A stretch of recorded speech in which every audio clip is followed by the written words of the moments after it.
Imagine an 11-year-old boy. He's always been a happy and optimistic kid. All of a sudden, he starts feeling sad, restless, and anxious all the time. He tells his parents about the changes in his emotions, but they tell him it's just a part of growing up. As years go by, he gets sadder and even more anxious, to a point where his grades are dropping. He tells his parents, and they blame the drop in his grades on him and him alone. He's 18 years old now, and his symptoms have never been worse. It's gotten to a point where it's physically hard for him to get out of bed, and he just barely got through high school. On his own, he goes to the doctor and gets diagnosed. He's diagnosed with crippling anxiety and depression. The doctor mentions this could have been prevented if he took medication.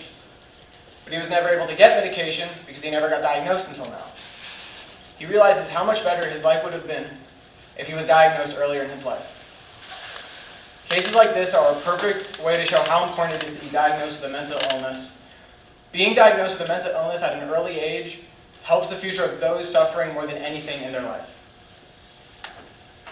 I hope none of you have ever asked the question, how can a diagnosis benefit the lives of those suffering?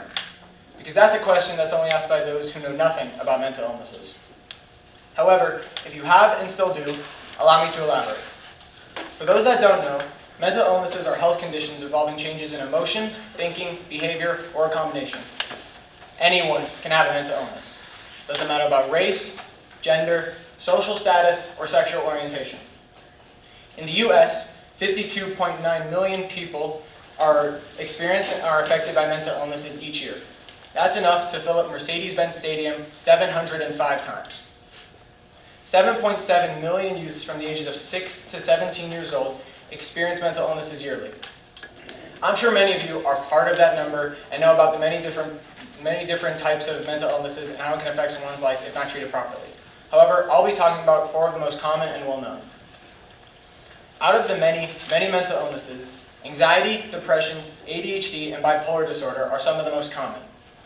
According to the CDC, from 2016 to 2019, 5.8 million youths from the ages of 3 to 17 were diagnosed with anxiety, 2.7 million with depression, 6 million with ADHD, and about 1.2 million with bipolar disorder. While the amount of those with mental illnesses is important, symptoms are what really cause problems. Symptoms create difficulties in life, and each mental illness has many different symptoms. The symptoms within anxiety and depression are quite similar. One with either can feel sad, hopeless, and or restless. It could also be harder for them to concentrate and sit still. Attention deficit hyperactivity disorder, otherwise known as ADHD, changes emotion quite a lot. Just like those with anxiety and depression, those with ADHD can find it harder for them to concentrate and sit still, while also finding themselves to be hyper and tend to fidget a lot. They also tend to be forgetful, excessive talkers, and make careless mistakes.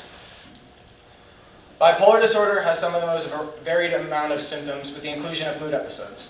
A mood episode is a sudden change in emotions that could last over a long period of time, like a couple of days or maybe even weeks, or a short period of time, like a couple of hours.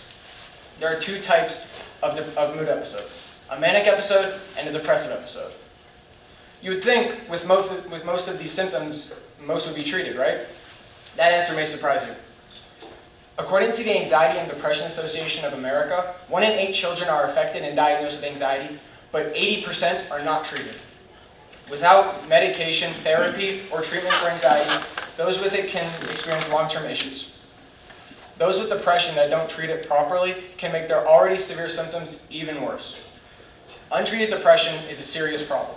It increases the chances of risky behaviors such as drug and alcohol addiction. It can also ruin relationships, cause problems at work, and make it difficult to overcome serious illnesses.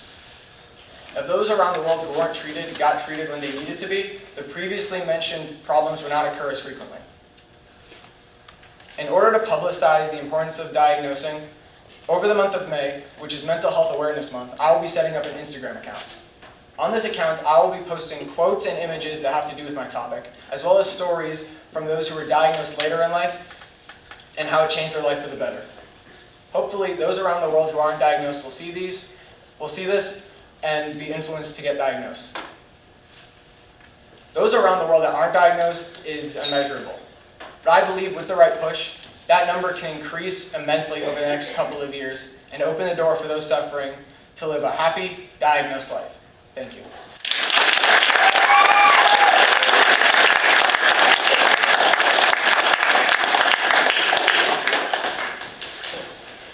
to, Don. How do socioeconomic and cultural factors play into lack of diagnoses for youth? Sorry, one more time, sorry. How do like socioeconomic and cultural factors lead to or exacerbate the amount of youth that are undiagnosed? Well, a lot of people who suffer with symptoms, due to like certain like social stigma, could be they could believe that like this is normal, or like they don't really need to report like their symptoms. So yeah, I think that answers your question, does it? Okay, sorry. Eli? Do you think that medication is like the best way to treat mental illnesses, or do you think like other options such as therapy or psychology are either on equal playing field, more or less? I think they are all. They're all pretty much on the same level, but medication and therapy have had like the most, I guess. Wait, sorry. Most improvement in behavior. Yes. Could it ever just go away naturally? In some ways yes, and in some ways no.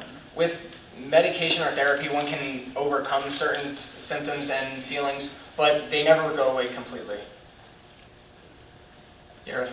If you with like ADHD, let's say, if kids start getting diagnosed at a younger age for like ADHD and ADD, like 11-year-olds, 10-year-olds, and then they start getting medicated for it, could it potentially be found that like they didn't need the medication, they just were a super active little kid and they just needed more recess or more active time, but they went ahead and diagnosed the kid and medicated him, and then that caused further problems. Mm-hmm. That definitely falls into the category of like misdiagnosing ADHD, which my research did not delve into that much, but I believe a couple years ago, Ed Dory, yeah. she did her crosshair on misdiagnosing ADHD.